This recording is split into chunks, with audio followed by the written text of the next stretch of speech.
안녕하세요. 스터디로드입니다. 오늘은 closed question, 닫힌 질문, 그 중에서도 조동사를 활용한 yes or no 질문 만드는 법을 살펴보겠습니다.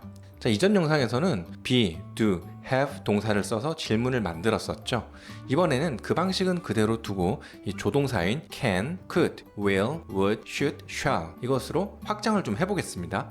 자, 먼저 이 조동사가 뭔지부터 정리를 좀 할게요.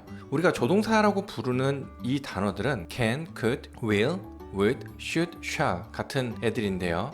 여기서는 be, do, have처럼 주동사가 아니라 주로 이 가능성이나 미래, 의무, 그리고 제한 같은 의미를 더해주는 역할을 합니다. 자, 오늘 배울 패턴은 간단해요. 기본 구조는 조동사 플러스 주어 그리고 동사 원형입니다. 자, 예를 들어서 Can I borrow your car for the weekend? 또는 Could you take care of my kids on Friday night? 자, 이렇게요. 자, 조동사를 쓸 때도 규칙은 똑같습니다. 평서문에서 주어와 동사의 위치를 서로 플립, 바꿔주면 되는 것이죠. You can borrow my car. 이걸 뒤집으면 Can I borrow your car? 이렇게 되겠죠.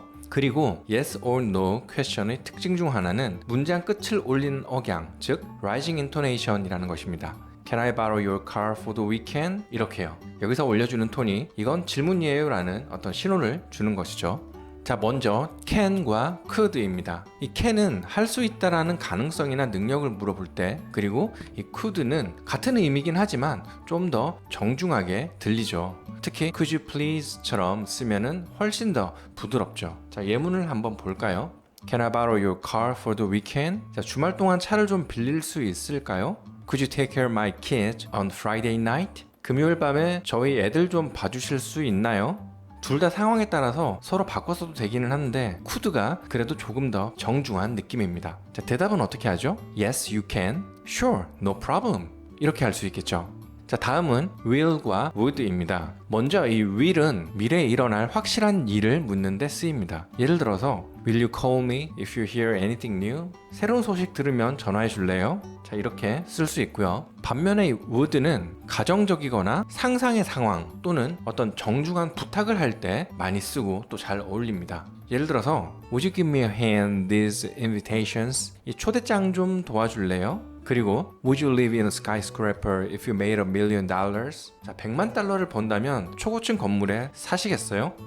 많은 학습자들이 이 would를 단순히 will의 과거라고 생각을 하는 경우가 좀 있는데요. 실제로는 이 가정이라든지 공손함 그리고 어떤 상상의 영역을 표현하는 경우에 훨씬 더 많이 쓰입니다. 자, 여기서 주의할 점이 있는데요. 우리가 배운 규칙대로라면은 Would you give me a hand? 라는 질문에 플립해서 Yes, I would give you a hand 이렇게 대답을 할 수가 있겠죠. 자, 문법적으로는 맞습니다. 맞는데 실제 회화에서는 그렇게 말하진 않아요. 어색하게 들리거든요. 대신에 보통은 짧게 Yes, I would 이라고 하거나 감정을 덧붙여서 I would love to 라고 합니다. 또는 아예 Sure, of course, no problem 이렇게 더 자연스러운 표현을 씁니다. 즉, 이 플립하는 이 규칙은 기본 구조를 이해하는 데는 도움이 되지만 실제 대화에서는 그 틀을 그대로 쓰는 게 아니라 자연스러운 회화식 표현으로 조정해야 한다는 점도 꼭 기억을 해주면 좋겠습니다. 자, 정리하자면 will은 확실한 미래, would는 가정적이거나 정중한 요청에 많이 쓰이고 대답은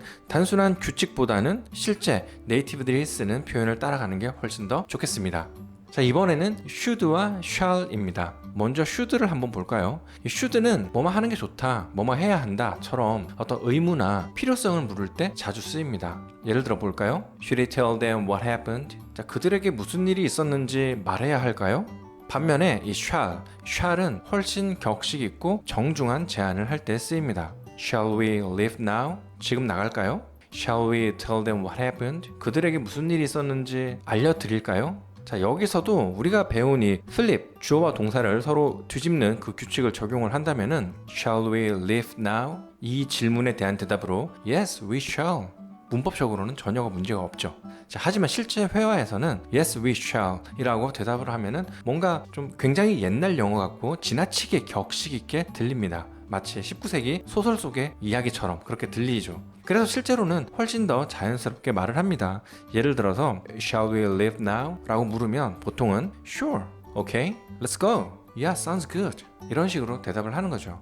should we라는 질문에 대해서도 단순히 yes we should 이라고 해도 문법적으로는 문제는 없겠지만 상황에 따라서는 yeah that's a good idea 처럼 더 자연스러운 표현을 쓰는 게 훨씬 더 좋겠죠. 주어와 조동사를 뒤집어서 답할 수는 있겠지만 실제 대화에서는 더 자연스러운 회화식 표현으로 바꿔야 한다는 점 꼭 기억하시기 바랍니다. 자, 정리하자면 should는 의무, 책임, 뭐뭐 하는 게 맞을까? 라는 어떤 그런 뉘앙스를 표현할 때 쓰이고요. shall, 이 shall은 격식 있고 정중한 제안을 할 때 쓰인다는 것. 그래서 대답은 문법 규칙 그대로 하기보다는 실제 사람들이 쓰는 표현을 따라가는 게 훨씬 자연스럽다는 것 기억을 해 두시기 바랍니다. 자, 그럼 이제 이 트랜스포메이션 연습을 해볼 시간입니다. 자, 다음에 평서문들을 조동사를 활용한 질문으로 한번 바꿔보시기 바랍니다.